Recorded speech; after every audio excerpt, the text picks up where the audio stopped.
Chapter 23. Esther's Narrative. We came home from Mr. Boythorn's after 6 pleasant weeks. We were often in the park and in the woods and seldom passed the lodge where we had taken shelter without looking in to speak to the keeper's wife. But we saw no more of Lady Dedlock, except at church on Sundays. There was company at Chesney Wold, and although several beautiful faces surrounded her, her face retained the same influence on me as at first. I do not quite know even now whether it was painful or pleasurable, whether it drew me towards her or made me shrink from her. I think I admired her with a kind of fear, and I know that in her presence my thoughts always wandered back, as they had done at first, to that old time of my life. I had a fancy, on more than one of these Sundays, that what this lady so curiously was to me, I was to her. I mean that I disturbed her thoughts as she influenced mine, though in some different way. But when I stole a glance at her and saw her so composed and distant and unapproachable, I felt this to be a foolish weakness. Indeed, I felt the whole state of my mind in reference to her to be weak and unreasonable, and I remonstrated with myself about it as much as I could.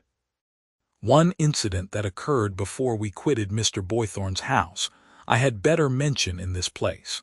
I was walking in the garden with Ada when I was told that someone wished to see me. Going into the breakfast room where this person was waiting, I found it to be the French maid who had cast off her shoes and walked through the wet grass on the day when it thundered and lightened.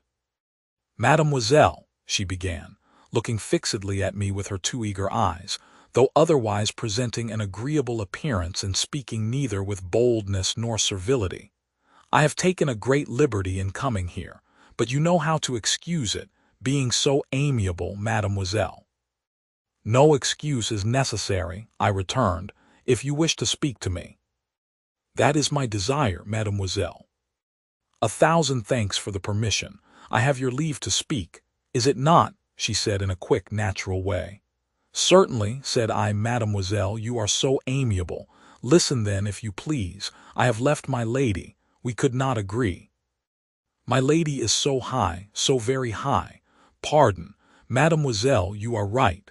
Her quickness anticipated what I might have said presently, but as yet had only thought.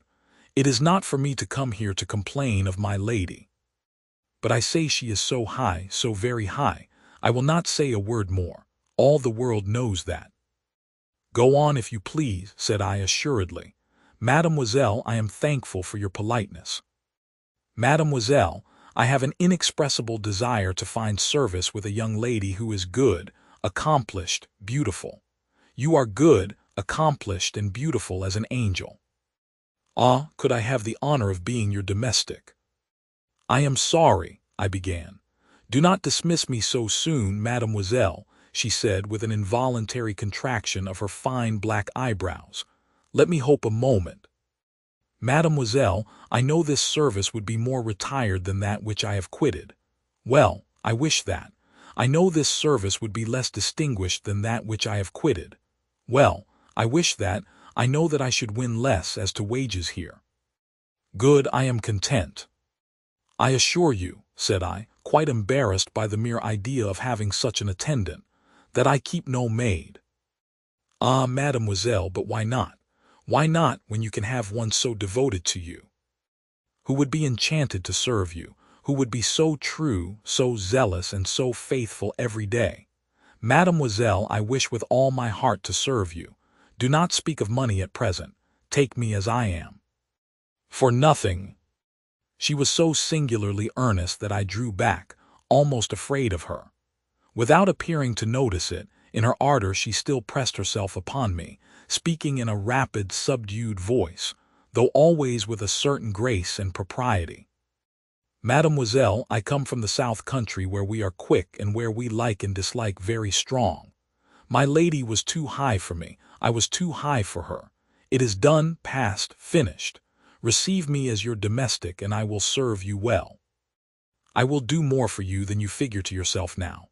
Chut! Mademoiselle, I will, no matter, I will do my utmost possible in all things.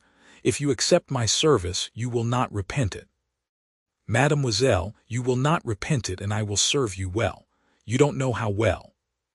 There was a lowering energy in her face as she stood looking at me, while I explained the impossibility of my engaging her, without thinking it necessary to say how very little I desired to do so, which seemed to bring visibly before me some woman from the streets of Paris in the reign of terror.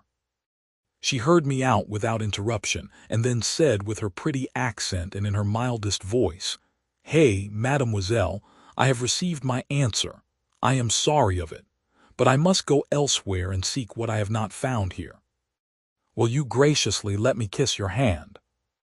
She looked at me more intently as she took it, and seemed to take note, with her momentary touch, of every vein in it. "I fear I surprised you, mademoiselle, on the day of the storm," she said with a parting curtsy. I confessed that she had surprised us all. "I took an oath, mademoiselle," she said, smiling, "and I wanted to stamp it on my mind so that I might keep it faithfully, and I will. Adieu, mademoiselle." So ended our conference, which I was very glad to bring to a close. I suppose she went away from the village, for I saw her no more, and nothing else occurred to disturb our tranquil summer pleasures until 6 weeks were out, and we returned home, as I began just now by saying. At that time, and for a good many weeks after that time, Richard was constant in his visits.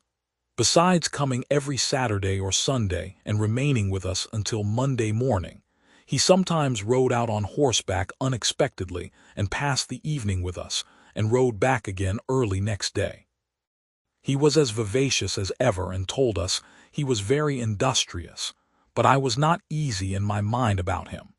It appeared to me that his industry was all misdirected. I could not find that it led to anything but the formation of delusive hopes in connection with the suit, already the pernicious cause of so much sorrow and ruin.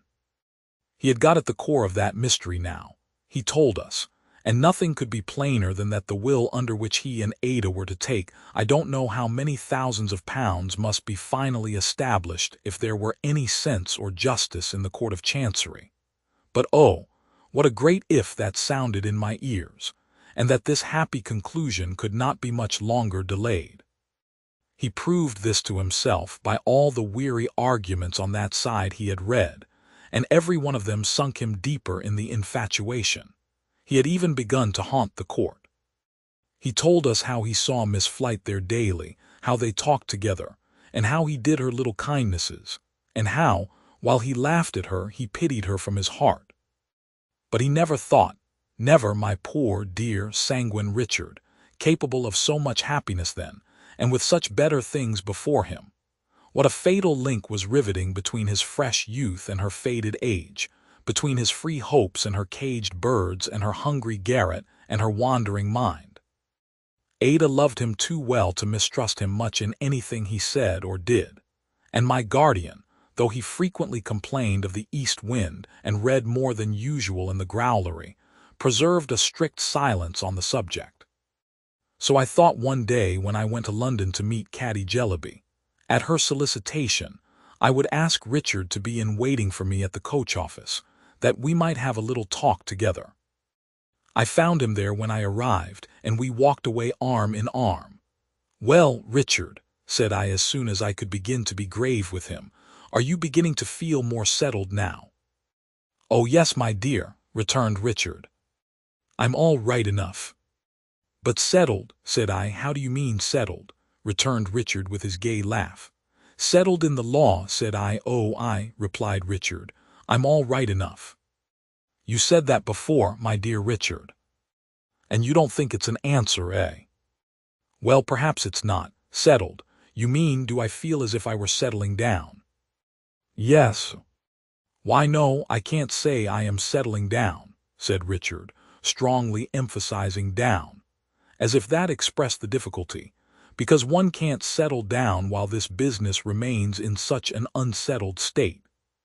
When I say this business, of course I mean the forbidden subject. "Do you think it will ever be in a settled state?" said I. "Not the least doubt of it," answered Richard. We walked a little way without speaking, and presently Richard addressed me in his frankest and most feeling manner thus: "My dear Esther, I understand you, and I wish to heaven I were a more constant sort of fellow. I don't mean constant to Ada, for I love her dearly, better and better every day, but constant to myself. Somehow, I mean something that I can't very well express, but you'll make it out. If I were a more constant sort of fellow, I should have held on either to Badger or to Kenge and Carboy like grim death, and should have begun to be steady and systematic by this time, and shouldn't be in debt, and— "Are you in debt, Richard?" "Yes," said Richard, "I'm a little so, my dear. Also, I have taken rather too much to billiards and that sort of thing. Now the murder's out. You despise me, Esther, don't you?" "You know I don't," said I. "You are kinder to me than I often am to myself," he returned. "My dear Esther, I am a very unfortunate dog not to be more settled, but how can I be more settled? If you lived in an unfinished house, you couldn't settle down in it. If you were condemned to leave everything you undertook unfinished, you would find it hard to apply yourself to anything, and yet that's my unhappy case. I was born into this unfinished contention with all its chances and changes, and it began to unsettle me before I quite knew the difference between a suit at law and a suit of clothes. And it has gone on unsettling me ever since, and here I am now, conscious sometimes that I am but a worthless fellow to love my confiding cousin Ada." We were in a solitary place, and he put his hands before his eyes and sobbed as he said the words. "Oh, Richard," said I, "do not be so moved. You have a noble nature, and Ada's love may make you worthier every day." "I know, my dear," he replied, pressing my arm, "I know all that. You mustn't mind my being a little soft now, for I have had all this upon my mind for a long time, and have often meant to speak to you, and have sometimes wanted opportunity and sometimes courage. I know what the thought of Ada ought to do for me, but it doesn't do it. I am too unsettled even for that. I love her most devotedly, and yet I do her wrong in doing myself wrong every day and hour. But it can't last forever. We shall come on for a final hearing and get judgment in our favor, and then you and Ada shall see what I can really be." It had given me a pang to hear him sob, and see the tears start out between his fingers, but that was infinitely less affecting to me than the hopeful animation with which he said these words. "I have looked well into the papers, Esther. I have been deep in them for months," he continued, recovering his cheerfulness in a moment, "and you may rely upon it that we shall come out triumphant. As to years of delay, there has been no want of them, heaven knows, and there is the greater probability of our bringing the matter to a speedy close. In fact, it's on the paper now. It will be all right at last, and then you shall see." Recalling how he had just now placed Messrs. Kenge and Carboy in the same category with Mr. Badger, I asked him when he intended to be articled in Lincoln's Inn. "There again." "I think not at all, Esther," he returned with an effort. "I fancy I have had enough of it. Having worked at Jarndyce and Jarndyce like a galley slave, I have slaked my thirst for the law and satisfied myself that I shouldn't like it. Besides, I find it unsettles me more and more to be so constantly upon the scene of action. So what," continued Richard, confident again by this time, "do I naturally turn my thoughts to?" "I can't imagine," said I. "Don't look so serious," returned Richard, "because it's the best thing I can do, my dear Esther, I am certain. It's not as if I wanted a profession for life. These proceedings will come to a termination, and then I am provided for. No. I look upon it as a pursuit which is in its nature more or less unsettled, and therefore suited to my temporary condition. I may say, precisely suited. What is it that I naturally turn my thoughts to?" I looked at him and shook my head. "What?" said Richard in a tone of perfect conviction. "But the army." "The army," said I, "the army, of course. What I have to do is to get a commission, and there I am, you know," said Richard. And then he showed me, proved by elaborate calculations in his pocketbook, that supposing he had contracted, say, £200 of debt in 6 months out of the army, and that he contracted no debt at all within a corresponding period in the army, as to which he had quite made up his mind. This step must involve a saving of £400 in a year, or £2,000 in 5 years, which was a considerable sum. And then he spoke so ingenuously and sincerely of the sacrifice he made in withdrawing himself for a time from Ada, and of the earnestness with which he aspired, as in thought he always did, I know full well, to repay her love, and to ensure her happiness, and to conquer what was amiss in himself, and to acquire the very soul of decision, that he made my heart ache keenly, sorely. For I thought, how would this end, how could this end, when so soon and so surely all his manly qualities were touched by the fatal blight that ruined everything it rested on? I spoke to Richard with all the earnestness I felt, and all the hope I could not quite feel then, and implored him for Ada's sake not to put any trust in Chancery. To all I said, Richard readily assented, riding over the court and everything else in his easy way, and drawing the brightest pictures of the character he was to settle into, alas, when the grievous suit should loose its hold upon him. We had a long talk, but it always came back to that in substance. At last we came to Soho Square, where Caddy Jellyby had appointed to wait for me, as a quiet place in the neighborhood of Newman Street. Caddy was in the garden in the center and hurried out as soon as I appeared. After a few cheerful words, Richard left us together. "Prince has a pupil over the way, Esther," said Caddy, "and got the key for us. So if you will walk round and round here with me, we can lock ourselves in, and I can tell you comfortably what I wanted to see your dear good face about." "Very well, my dear," said I. Nothing could be better. So Caddy, after affectionately squeezing the dear good face, as she called it, locked the gate and took my arm, and we began to walk round the garden very cosily. "You see, Esther," said Caddy, who thoroughly enjoyed a little confidence, "after you spoke to me about its being wrong to marry without Ma's knowledge, or even to keep Ma long in the dark respecting our engagement, though I don't believe Ma cares much for me, I must say, I thought it right to mention your opinions to Prince. In the first place, because I want to profit by everything you tell me, and in the second place because I have no secrets from Prince." "I hope he approved, Caddy." "Oh, my dear, I assure you he would approve of anything you could say. You have no idea what an opinion he has of you." "Indeed." "Esther, it's enough to make anybody but me jealous," said Caddy, laughing and shaking her head.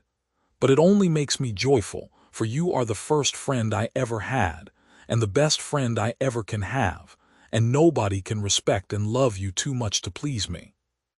"Upon my word, Caddy," said I, "you are in the general conspiracy to keep me in a good humor."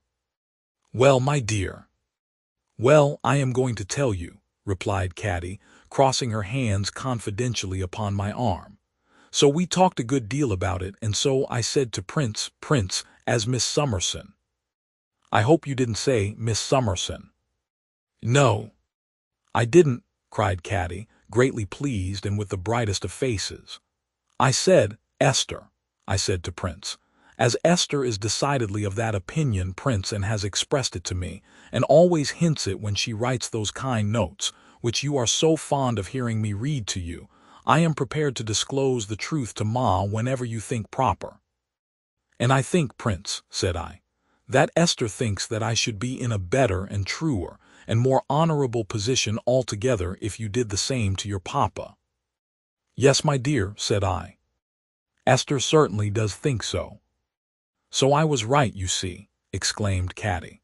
Well, this troubled Prince a good deal, not because he had the least doubt about it, but because he is so considerate of the feelings of old Mr. Turveydrop. And he had his apprehensions that old Mr. Turveydrop might break his heart, or faint away, or be very much overcome in some affecting manner or other if he made such an announcement. He feared old Mr. Turveydrop might consider it undutiful and might receive too great a shock. For old Mr. Turveydrop's deportment is very beautiful, you know, Esther, said Caddy, and his feelings are extremely sensitive. Are they, my dear? Oh, extremely sensitive. Prince says so. Now this has caused my darling child. I didn't mean to use the expression to you, Esther, Caddy apologized, her face suffused with blushes, but I generally call Prince my darling child. I laughed, and Caddy laughed and blushed and went on. This has caused him, Esther. Caused whom, my dear? Oh, you tiresome thing, said Caddy, laughing with her pretty face on fire. My darling child, if you insist upon it. This has caused him weeks of uneasiness and has made him delay from day to day in a very anxious manner. At last he said to me, Caddy, if Miss Summerson, who is a great favorite with my father, could be prevailed upon to be present when I broke the subject, I think I could do it. So I promised I would ask you. And I made up my mind besides, said Caddy, looking at me hopefully but timidly, that if you consented, I would ask you afterwards to come with me to Ma. This is what I meant when I said in my note that I had a great favor and a great assistance to beg of you. And if you thought you could grant it, Esther, we should both be very grateful. Let me see, Caddy, said I, pretending to consider. Really, I think I could do a greater thing than that if the need were pressing. I am at your service and the darling child's, my dear, whenever you like. Caddy was quite transported by this reply of mine, being, I believe, as susceptible to the least kindness or encouragement as any tender heart that ever beat in this world. And after another turn or two round the garden, during which she put on an entirely new pair of gloves and made herself as resplendent as possible that she might do no avoidable discredit to the master of deportment, we went to Newman Street direct. Prince was teaching, of course.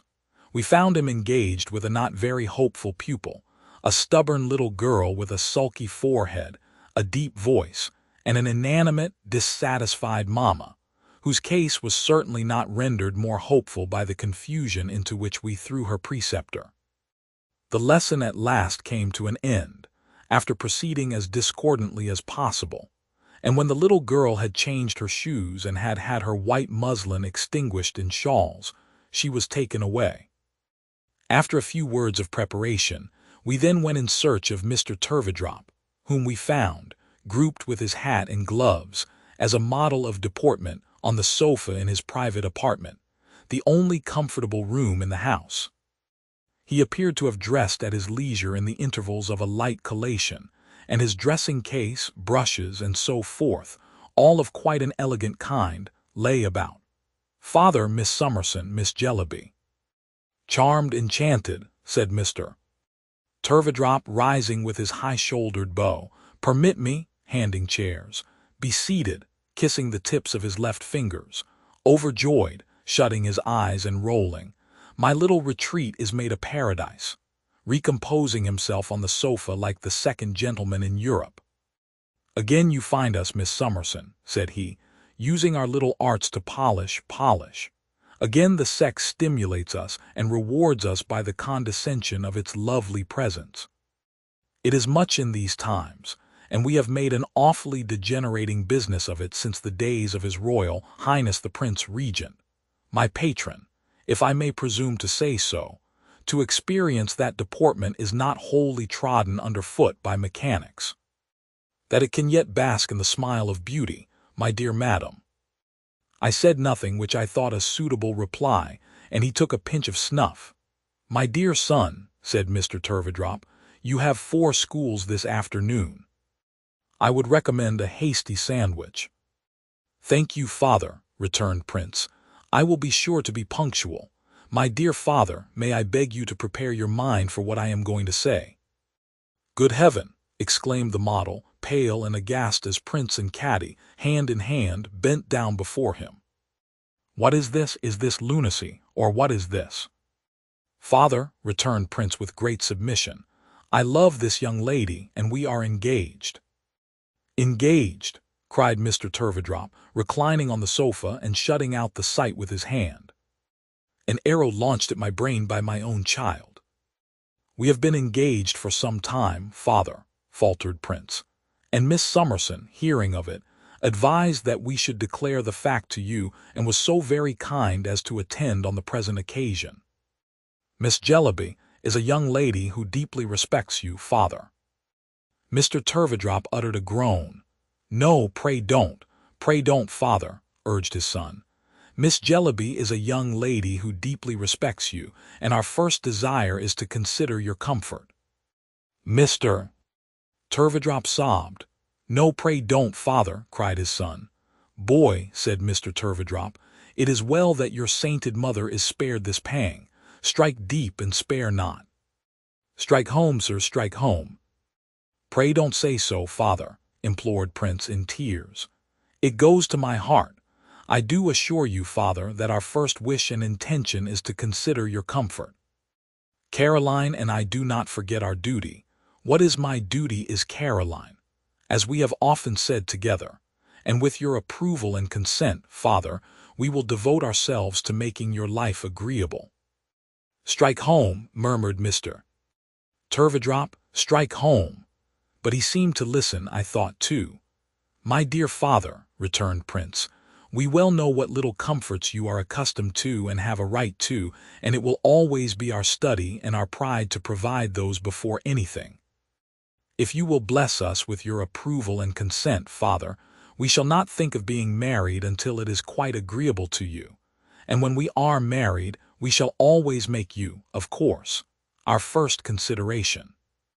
You must ever be the head and master here, father, and we feel how truly unnatural it would be in us if we failed to know it, or if we failed to exert ourselves in every possible way to please you." Mr. Turveydrop underwent a severe internal struggle and came upright on the sofa again with his cheeks puffing over his stiff cravat, a perfect model of parental deportment. "My son," said Mr. Turveydrop, "my children, I cannot resist your prayer, be happy." His benignity as he raised his future daughter-in-law and stretched out his hand to his son, who kissed it with affectionate respect and gratitude, was the most confusing sight I ever saw. "My children," said Mr. Turveydrop, paternally encircling Caddy with his left arm as she sat beside him, and putting his right hand gracefully on his hip. "My son and daughter, your happiness shall be my care. I will watch over you. You shall always live with me, meaning, of course, I will always live with you. This house is henceforth as much yours as mine. Consider it your home. May you long live to share it with me." The power of his deportment was such that they really were as much overcome with thankfulness, as if, instead of quartering himself upon them for the rest of his life, he were making some munificent sacrifice in their favor. "For myself, my children," said Mr. Turveydrop, "I am falling into the sere and yellow leaf, and it is impossible to say how long the last feeble traces of gentlemanly deportment may linger in this weaving and spinning age.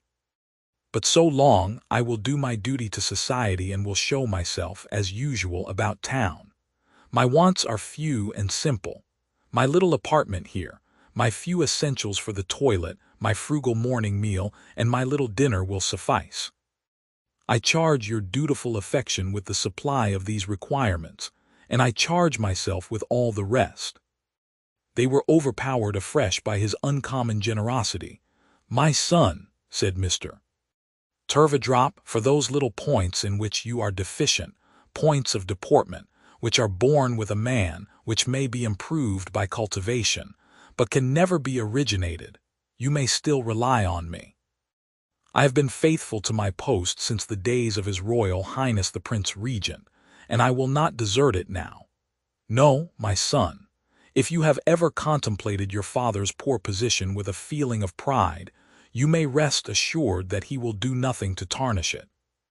For yourself, Prince, whose character is different, we cannot be all alike, nor is it advisable that we should work, be industrious, earn money, and extend the connection as much as possible. That you may depend I will do, dear father, with all my heart," replied Prince. "I have no doubt of it," said Mr. Turveydrop. "Your qualities are not shining, my dear child, but they are steady and useful. And to both of you, my children, I would merely observe, in the spirit of a sainted woman on whose path I had the happiness of casting, I believe, some ray of light, take care of the establishment, take care of my simple wants, and bless you both. Old Mr. Turveydrop then became so very gallant, in honor of the occasion, that I told Caddy we must really go to Thavies Inn at once if we were to go at all that day. So we took our departure after a very loving farewell between Caddy and her betrothed, and during our walk she was so happy and so full of old Mr. Turveydrop's praises that I would not have said a word in his disparagement for any consideration. The house in Thavies Inn had bills in the windows announcing that it was to let, and it looked dirtier and gloomier and ghastlier than ever. The name of poor Mr. Jellyby had appeared in the list of bankrupts but a day or two before, and he was shut up in the dining-room with 2 gentlemen, and a heap of blue bags, account books and papers, making the most desperate endeavors to understand his affairs. They appeared to me to be quite beyond his comprehension, for when Caddy took me into the dining-room by mistake, and we came upon Mr. Jellyby in his spectacles, forlornly fenced into a corner by the great dining table and the 2 gentlemen, he seemed to have given up the whole thing and to be speechless and insensible. Going upstairs to Mrs. Jellyby's room, the children were all screaming in the kitchen, and there was no servant to be seen. We found that lady in the midst of a voluminous correspondence, opening, reading, and sorting letters, with a great accumulation of torn covers on the floor. She was so preoccupied that at first she did not know me, though she sat looking at me with that curious, bright-eyed, far-off look of hers. "Ah, Miss Summerson," she said at last, "I was thinking of something so different. I hope you are well." "I am happy to see you, Mr. Jarndyce and Miss Clare quite well." I hoped in return that Mr. Jellyby was quite well. "Why, not quite, my dear," said Mrs. Jellyby in the calmest manner. "He has been unfortunate in his affairs and is a little out of spirits. Happily for me, I am so much engaged that I have no time to think about it. We have at the present moment 170 families, Miss Summerson, averaging 5 persons in each, either gone or going to the left bank of the Niger. I thought of the one family so near us, who were neither gone nor going to the left bank of the Niger, and wondered how she could be so placid. "You have brought Caddy back, I see," observed Mrs. Jellyby with a glance at her daughter. "It has become quite a novelty to see her here. She has almost deserted her old employment and in fact obliges me to employ a boy." "I am sure, Ma," began Caddy. "Now you know, Caddy," her mother mildly interposed, "that I do employ a boy who is now at his dinner. What is the use of your contradicting?" "I was not going to contradict, Ma," returned Caddy. "I was only going to say that surely you wouldn't have me be a mere drudge all my life." "I believe, my dear," said Mrs. Jellyby, still opening her letters, casting her bright eyes smilingly over them, and sorting them as she spoke, "that you have a business example before you in your mother. Besides, a mere drudge. If you had any sympathy with the destinies of the human race, it would raise you high above any such idea, but you have none. I have often told you, Caddy, you have no such sympathy." "Not if it's Africa, Ma, I have not." "Of course you have not." "Now, if I were not happily so much engaged, Miss Summerson," said Mrs. Jellyby, sweetly casting her eyes for a moment on me, and considering where to put the particular letter she had just opened, "this would distress and disappoint me. But I have so much to think of, in connection with Boreabulaga, and it is so necessary I should concentrate myself that there is my remedy, you see." As Caddy gave me a glance of entreaty, and as Mrs. Jellyby was looking far away into Africa straight through my bonnet and head, I thought it a good opportunity to come to the subject of my visit and to attract Mrs. Jellyby's attention. "Perhaps," I began, "you will wonder what has brought me here to interrupt you." "I am always delighted to see Miss Summerson," said Mrs. Jellyby, pursuing her employment with a placid smile. "Though I wish," and she shook her head, "she was more interested in the Boreabulan project." "I have come with Caddy," said I, "because Caddy justly thinks she ought not to have a secret from her mother and fancies I shall encourage and aid her, though I am sure I don't know how, in imparting one." "Caddy," said Mrs. Jellyby, pausing for a moment in her occupation, and then serenely pursuing it after shaking her head, "you are going to tell me some nonsense." Caddy untied the strings of her bonnet, took her bonnet off, and letting it dangle on the floor by the strings and crying heartily, said, "Ma, I am engaged." "Oh, you ridiculous child," observed Mrs. Jellyby with an abstracted air as she looked over the dispatch last opened. "What a goose you are." "I am engaged, Ma," sobbed Caddy, "to young Mr. Turveydrop at the academy, and old Mr. Turveydrop, who is a very gentlemanly man indeed, has given his consent, and I beg and pray you'll give us yours, Ma, because I never could be happy without it.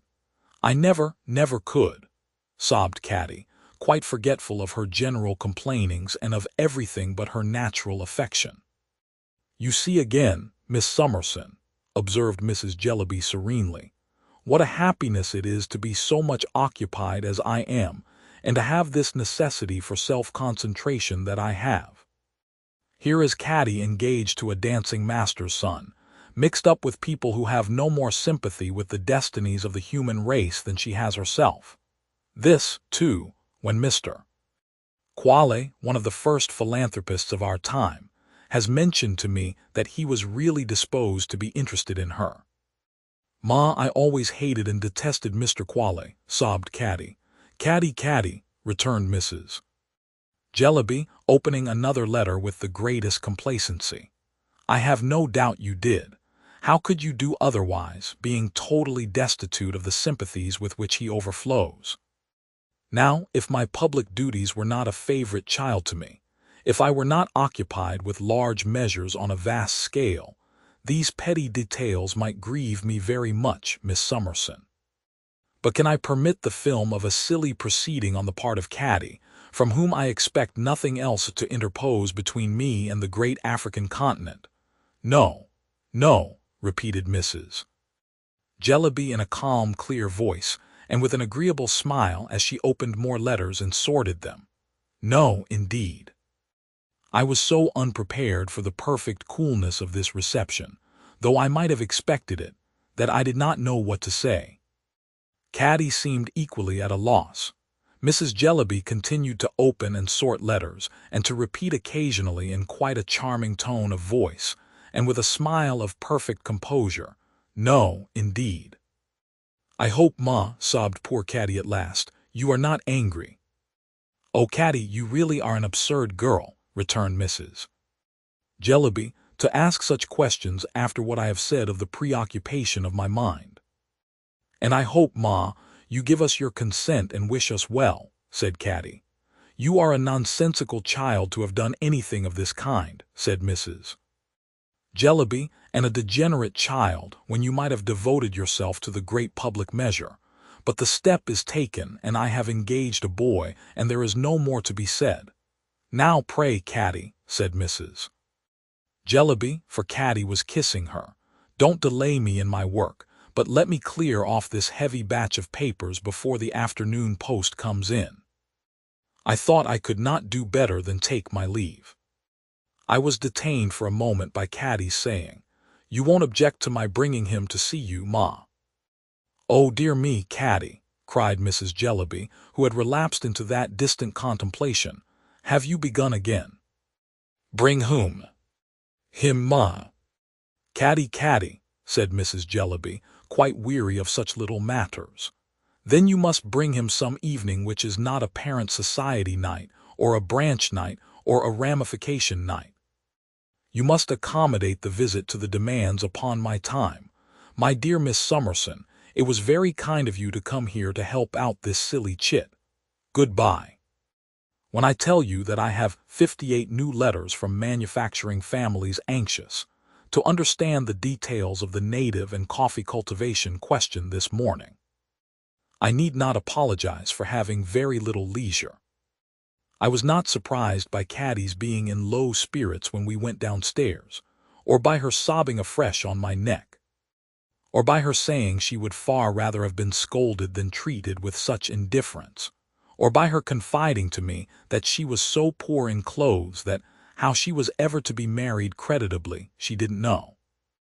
I gradually cheered her up by dwelling on the many things she would do for her unfortunate father, and for Peepee when she had a home of her own.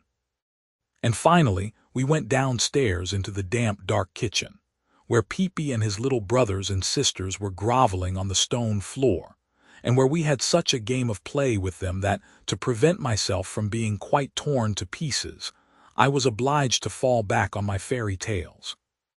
From time to time, I heard loud voices in the parlor overhead, and occasionally a violent tumbling about of the furniture. The last effect, I am afraid, was caused by poor Mr.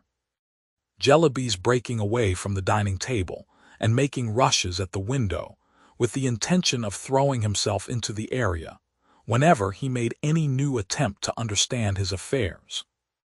As I rode quietly home at night after the day's bustle, I thought a good deal of Caddy's engagement and felt confirmed in my hopes, in spite of the elder Mr. Turveydrop, that she would be the happier and better for it. And if there seemed to be but a slender chance of her and her husband ever finding out what the model of deportment really was, why, that was all for the best too, and who would wish them to be wiser? I did not wish them to be any wiser, and indeed was half ashamed of not entirely believing in him myself. And I looked up at the stars, and thought about travelers in distant countries and the stars they saw, and hoped I might always be so blessed and happy as to be useful to someone in my small way. They were so glad to see me when I got home, as they always were, that I could have sat down and cried for joy if that had not been a method of making myself disagreeable. Everybody in the house, from the lowest to the highest, showed me such a bright face of welcome, and spoke so cheerily, and was so happy to do anything for me, that I suppose there never was such a fortunate little creature in the world. We got into such a chatty state that night, through Ada and my guardian drawing me out to tell them all about Caddy, that I went on prosing for a length of time. At last I got up to my own room, quite red to think how I had been holding forth, and then I heard a soft tap at my door. So I said, "Come in." And there came in a pretty little girl, neatly dressed in mourning, who dropped a curtsy. "If you please, miss," said the little girl in a soft voice, "I am Charlie." "Why, so you are," said I, stooping down in astonishment and giving her a kiss. "How glad am I to see you, Charlie." "If you please, miss," pursued Charlie in the same soft voice, "I'm your maid." "Charlie." "If you please, miss, I'm a present to you with Mr. Jarndyce's love." I sat down with my hand on Charlie's neck and looked at Charlie. "And oh, miss," says Charlie, clapping her hands, with the tears starting down her dimpled cheeks, "Tom's at school, if you please, and learning so good. And little Emma, she's with Mrs. Blinder, miss, a-being took such care of. And Tom, he would have been at school, and Emma, she would have been left with Mrs. Blinder, and me, I should have been here, all a deal sooner, miss, only Mr. Jarndyce thought that Tom and Emma and me had better get a little used to parting first. We was so small. Don't cry, if you please, miss." "I can't help it, Charlie." "No, miss, nor I can't help it," says Charlie. "And if you please, miss, Mr. Jarndyce's love, and he thinks you'll like to teach me now and then. And if you please, Tom and Emma and me is to see each other once a month." "And I'm so happy and so thankful, miss," cried Charlie with a heaving heart, "and I'll try to be such a good maid." "Oh, Charlie dear, never forget who did all this." "No, miss, I never will, nor Tom won't, nor yet Emma. It was all you, miss." "I have known nothing of it. It was Mr. Jarndyce, Charlie." "Yes, miss, but it was all done for the love of you and that you might be my mistress. If you please, miss, I am a little present with his love, and it was all done for the love of you. Me and Tom was to be sure to remember it." Charlie dried her eyes and entered on her functions, going in her matronly little way about and about the room, and folding up everything she could lay her hands upon. Presently Charlie came creeping back to my side and said, "Oh, don't cry, if you please, miss." And I said again, "I can't help it, Charlie." And Charlie said again, "No, miss, nor I can't help it." And so after all I did cry for joy indeed, and so did she.